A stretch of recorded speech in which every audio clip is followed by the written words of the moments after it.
Yesus memanggil ke-12 rasul, lalu memberi mereka daya dan kuasa untuk menguasai semua setan dan menyembuhkan penyakit-penyakit.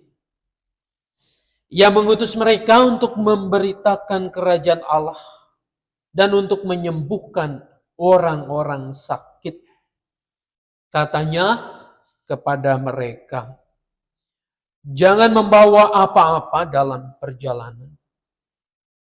Jangan membawa tongkat atau kantong perbekalan, roti atau uang, atau 2 helai baju.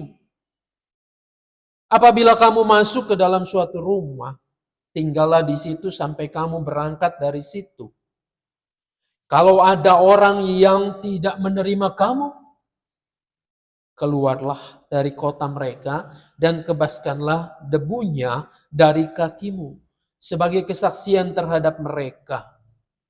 Lalu pergilah mereka dan mereka mengelilingi desa-desa sambil memberitakan Injil dan menyembuhkan orang sakit di segala tempat.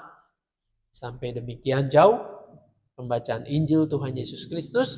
Yang berbahagia yang mau mendengarkan firman Tuhan dan memeliharanya.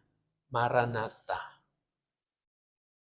Yesus memanggil ke-12 murid. Saudara-saudara, saya membayangkan kalau seorang presiden memanggil rakyat, memanggil utusannya, orang kepercayaannya. Pasti orang-orang tersebut dengan sigap, kapanpun waktunya, baik atau tidak baik, tepat atau tidak tepat, ia akan datang. Kecuali kalau orang itu sengaja membangkang. Dia menolak misalnya untuk hadir, untuk datang. Pasti ada tugas yang harus dikerjakan.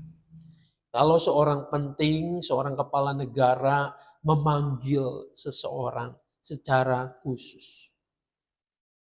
Tugas itu pasti akan dijelaskan dengan rinci dan orang tersebut akan menuruti, akan fokus pada apa yang diperintahkan. Fokus menjadi penting supaya yang dikerjakan itu berhasil. Supaya tidak mau-maunya sendiri. Meskipun kita bisa melihat, menyaksikan ada orang yang diutus untuk pergi ke suatu tempat, ke luar negeri misalnya. Fokusnya, pikirannya tertuju pada apa yang nanti akan aku bawa. Oleh-oleh apa nanti? Kenang-kenangan seperti apa yang ingin dibawa dari negara tersebut? Jelas ini tidak fokus. Dalam kehidupan kita, fokus pada tujuan itu menjadi penting. Orang seringkali tidak memaknai hidupnya untuk apa. Tidak mengerti buat apa saya hidup.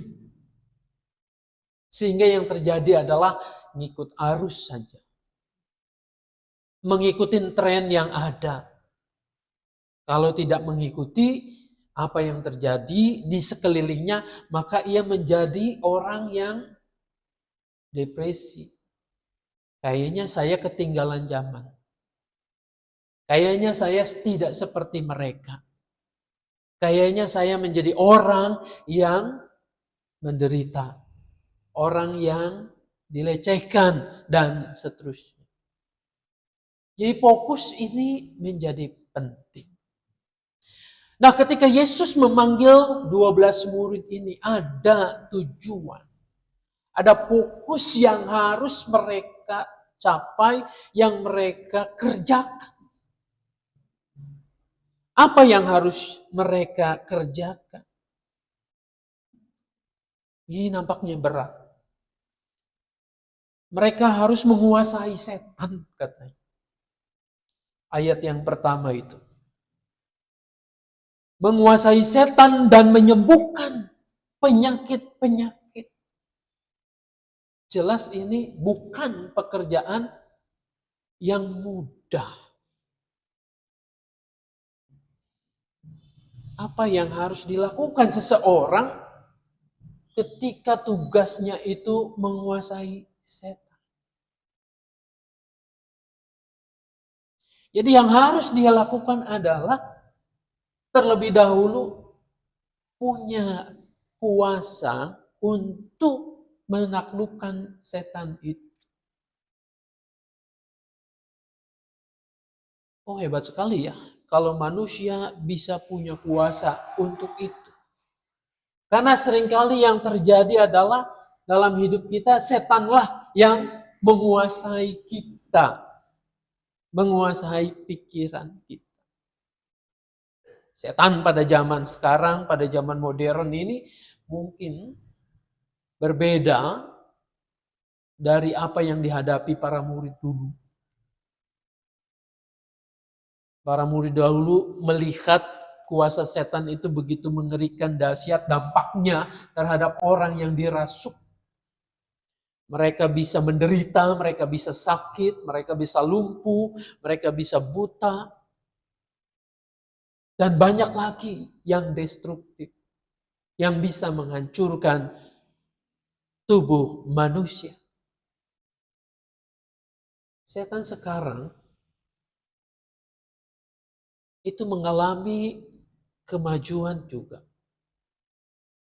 Ia bisa merasuki pikiran kita. Ia bisa merangsang keinginan-keinginan daging kita. Untuk berbuat serakah. Untuk berbuat tamak. Untuk melakukan apa saja yang diinginkan di dalam hati kita. Benar, ada bibit-bibit itu. Dan setan menggodanya. Dan kita selalu kalau sudah jatuh dalam dosa menyalahkan setannya.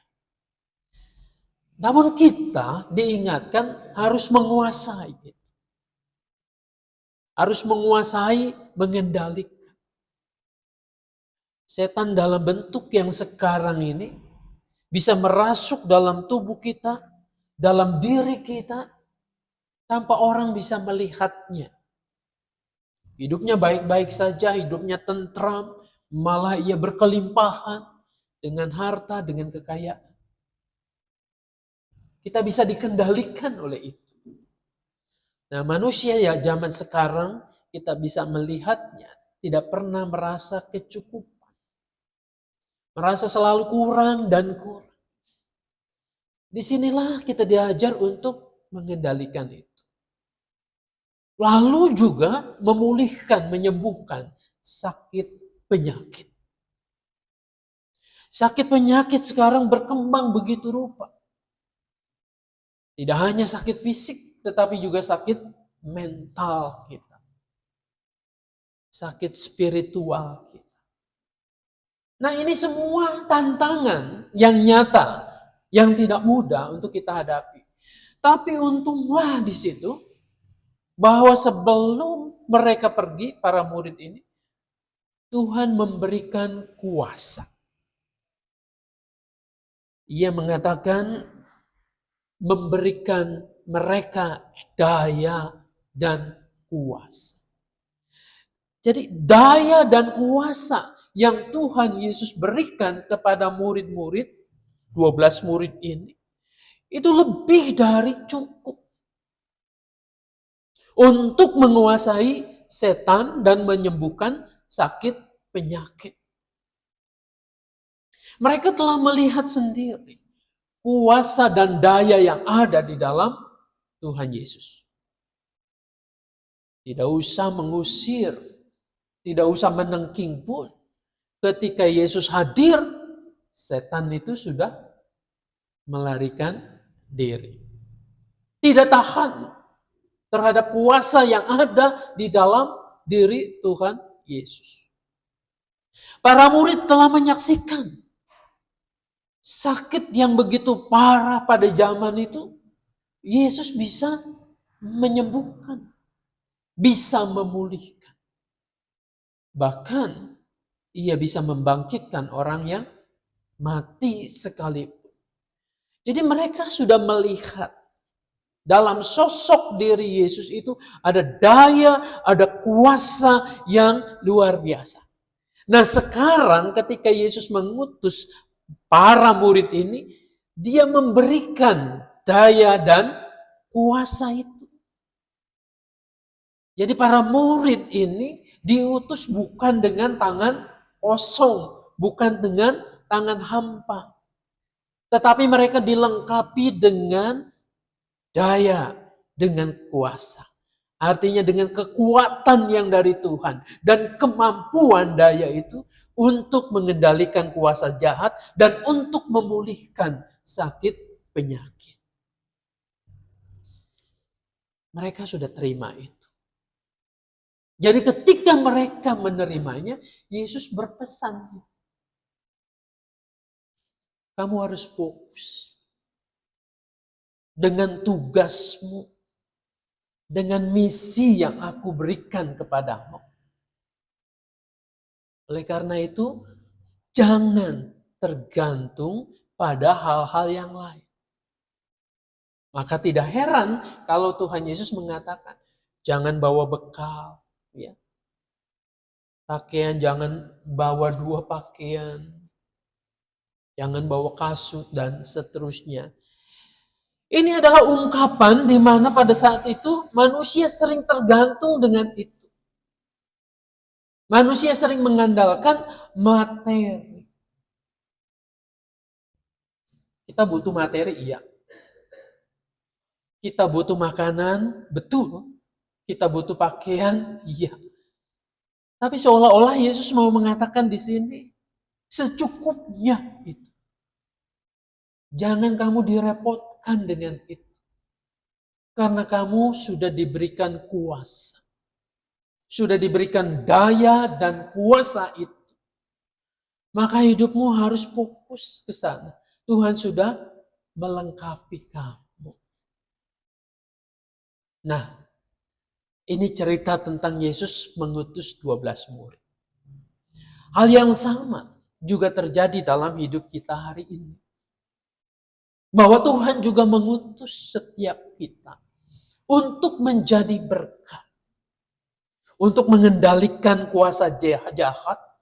Untuk menguasai setan itu. Kita harus mengatakan kuasa Tuhan sudah lebih dari cukup untuk saya bisa mengendalikan, menguasai kuasa jahat yang ada di dalam diri saya. Kuasa Tuhan sudah lebih dari cukup untuk saya memulihkan keadaan, memulihkan sakit penyakit itu. Tinggal masalahnya kita fokus pada apa yang diminta oleh Tuhan itu. Kenapa orang Kristen seringkali gagal untuk bisa mengendalikan kuasa jahat, untuk bisa memulihkan keadaan. Kalau lihat dari ayat ini, ketika Yesus mengutus murid, maka seringkali kegagalan itu karena kita tidak fokus. Karena kita punya pikiran yang bercabang. Saya percaya Tuhan, tetapi juga saya ingin menikmati kenyamanan dunia ini. Surga tujuan saya, tetapi dunia ini juga ingin saya kuasai. Jadi inilah yang membuat kita gagal mengendalikan kuasa jahat. Saya kira setiap orang yang melakukan tindakan keliru, tindakan yang salah, tindakan yang jahat, orang itu pasti juga mengakui otoritas Tuhan, kemahakuasaan Tuhan. Tapi karena tidak fokus pada kuasa Tuhan, maka yang terjadi dalam dirinya adalah hati yang bercabang itulah. Yang menginginkan kenyamanan lebih. Yang menghendaki fasilitas yang luar biasa. yang tidak mau dilecehkan, dikatakan orang sebagai orang yang susah, yang sulit untuk mengendalikan keinginan daging. Disinilah banyak orang gagal. Dia tidak menguasai, dia tidak mengendalikan hasrat keinginan jahat, tetapi ia dikendalikan oleh kuasa setan, kuasa jahat itu. Dia tidak berserah penuh kepada kuasa Tuhan. Apakah orang Kristen tidak boleh menikmati, tidak boleh merasakan berkat-berkat dunia ini? Yesus tidak melarang itu. Ini sebagai sebuah dampak dalam pengutusan Yesus terhadap para murid. Kalau engkau tinggal, disambut di sebuah rumah, terimalah, tinggallah di sana. Jadi ini bukan tujuan untuk mencari rumah, mencari popularitas, bukan itu. Tetapi ini merupakan dampak dari apa yang para murid itu kerjakan, yang mereka lakukan.